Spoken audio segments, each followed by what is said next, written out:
মাটি খুঁড়ে এক ব্যক্তির দেহ উদ্ধারকে ঘিরে চাঞ্চল্য ছড়ালো উস্তি থানার সরাচি গ্রামে। খুন করেছি বলে থানায় আত্মসমর্পণ প্রতিবেশী গৃহবধূর। নিহতের নাম তপন সাউ, বয়স 47। পুলিশ সূত্রে জানা গেছে, শনিবার সন্ধ্যায় ওই গৃহবধূ থানায় গিয়ে বলে সে খুন করেছে প্রতিবেশী তপন সাউকে এবং খুন করে দেহ বাড়ির পেছনে একটি বাগানে মাটি খুঁড়ে পুঁতে দেওয়া হয়েছে। এরপরই উস্থি থানার পুলিশ ঘটনাস্থলে আসে এবং বাড়ির পিছনের একটি বাগানে মাটি খুঁড়ে দেহ উদ্ধার করে। শনিবার মধ্যরাতে দেহ উদ্ধার করে ময়নাতদন্তের জন্য পাঠায় পুলিশ।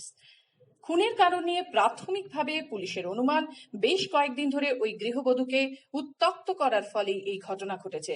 যদিও মৃত তপনের পরিবারের দাবি, পরিকল্পিতভাবেই খুন করা হয়েছে তপনকে। এই ঘটনায় তার নিকট আত্মীয় ও প্রতিবেশী বাপি মণ্ডল ওরফে চন্দ্রশেখর ও তার স্ত্রী অনিতা মণ্ডল জড়িত বলে অনুমান পুলিশের। বেশ কিছুদিন ধরে পারিবারিক অশান্তি চলছিল দুই পরিবারের মধ্যে। তারই জেরে খুন হয়েছে কিনা সেটা খতিয়ে দেখছে পুলিশ। পুরো বিষয়টি নিয়ে তদন্ত শুরু করেছে উস্থি থানার পুলিশ। ঘটনায় ওই দম্পতিকে আটক করে জিজ্ঞাসাবাদ করছে পুলিশ।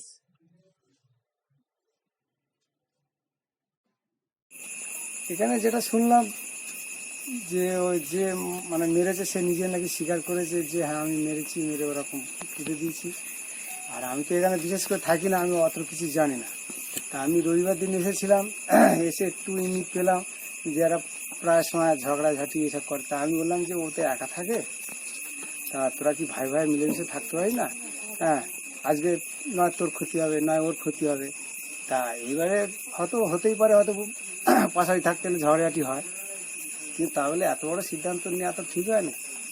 যদি কোনো অন্যায় করে থাকে তার জন্য প্রশাসন আছে, প্রশাসনকে রিপোর্ট করতো, ওনারা যেটা সিদ্ধান্ত নিতে সেটাই হতো। নিজের থেকে স্টেপ নেওয়া তো ঠিক হয় না। পুলিশের কাছে যেটা ওরা বলেছে, ওটা পুলিশের কাছে যেটা আমরা বলে দিয়েছি। এবার ওনারা বডি নিয়ে গেছে, এবার ওনারাই সিদ্ধান্ত নেবে কি হবে না। আপনি কি চাইছেন এই খুনের আমি চাইছি যে মানে খুন করেছে সে যেন উপযুক্ত সাজা পায়। এবং মানে যে করেছে সে তো আপনাদের?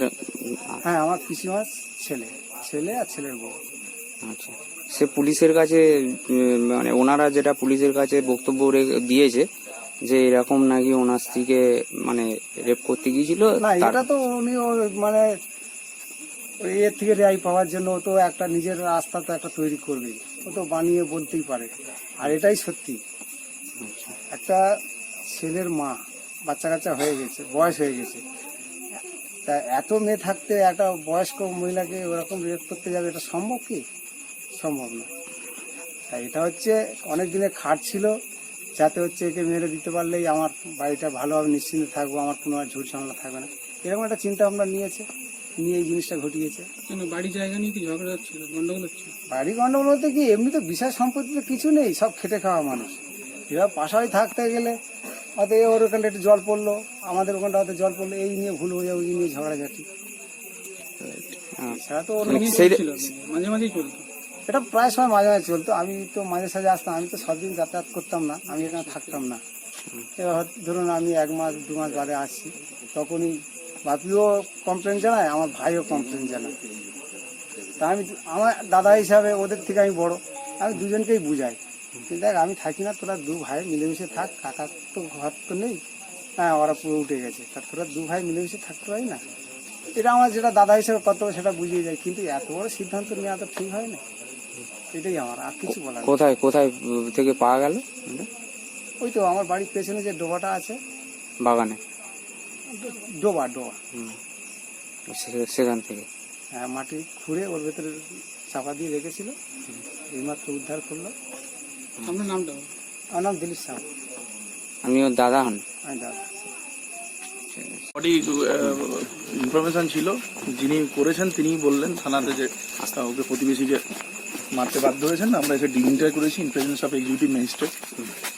কি মোটিভ? বাকিটা তদন্ত করলে পাওয়া যাবে। দুজন কি একজন অ্যারেস্ট হয়েছে যিনি বলেছেন যে আমি করেছি।